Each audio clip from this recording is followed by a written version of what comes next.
Hi, I'm Robert Crowe from Leading for Purpose, and welcome to this series of governance fundamentals for not-for-profit chairs.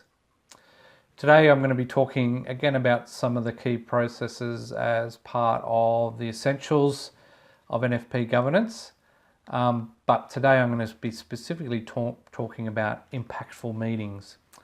And I think impactful meetings are the key driver for successful NFP boards. Most of the work of the board is carried out at meetings, so you need to make sure that they are impactful. And what do I mean by impactful? Making sure you're getting the outcomes that you need. So how can we do that as a not-for-profit board? One of the things we should be ensuring, or you should be ensuring as chair, is making sure that the information pack goes out at least 7 to 5 days, 5 to 7 days beforehand. I know it can be a struggle sometimes, but you need to make sure that people have the time to read the papers. And if there's any decisions to be made and you want some discussion at the meetings, you need to make sure that people understand. If you are making particular decisions at the meeting, you should be flagging that in your correspondence to them as well. Please read these particular sections thoroughly because we're going to make a decision relating to X, Y, Z. The other thing, you need to make sure that agenda is developed and communicated. So making sure that that agenda is covering all those key areas of governance, making sure there's a good balance as well of governance, day-to-day activity, review, and also some of those strategic things as well. You should be thinking about your meetings across the year, how many you're going to have, how many you need to have. It can depend on the cycle that you're in from an organisational point of view, whether you're in a growth mode, whether you're in a strategic planning year. You need to think about those sort of things as well. So balance of governance and those key operational issues as well, but also strategic.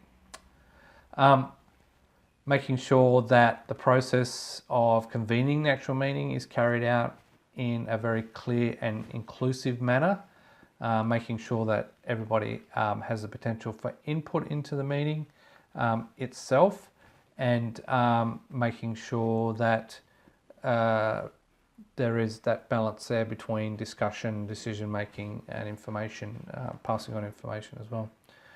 As I said before, making sure that balance is there between organisational and strategic needs in discussion. I've seen a lot of organisations that get straight into the operational stuff. Organisational, 2 or 3 hours later, they haven't talked about anything strategic. All they've really done is reviewed what the CEO has done. So try and get away from that. You need to be putting responsibility onto the CEO for the operation of the organisation. And again, I know there's a balance there. But you should be trying to make your meetings more about governance and strategy and forward thinking as well. If you are in a particularly tough year where there's a lot of operational changes, where the CEO particularly and the senior management team do need a lot of support, try and separate those out. If you need to have some stronger, more robust committee meetings to involve some of that stuff, then you should be making sure that they are convened.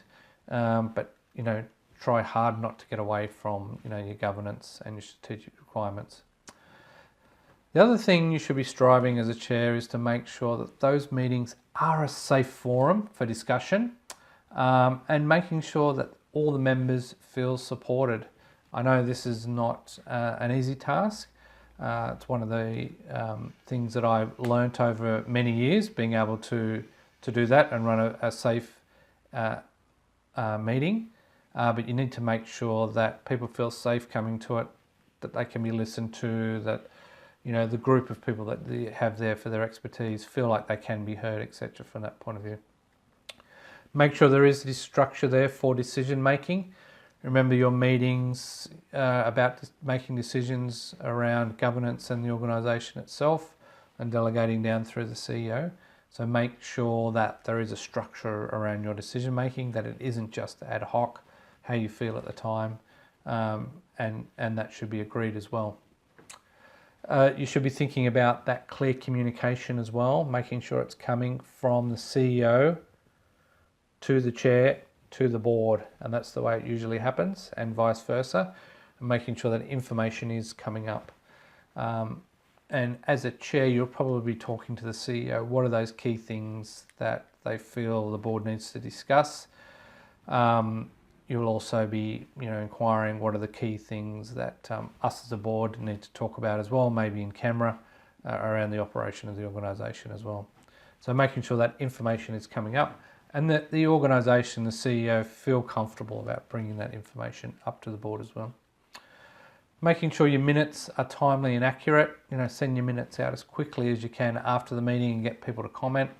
There's no point a month or 2 months after the meeting, sending out minutes. People don't remember, and should be about making sure that those decisions are clearly documented. So, what were the decisions we made?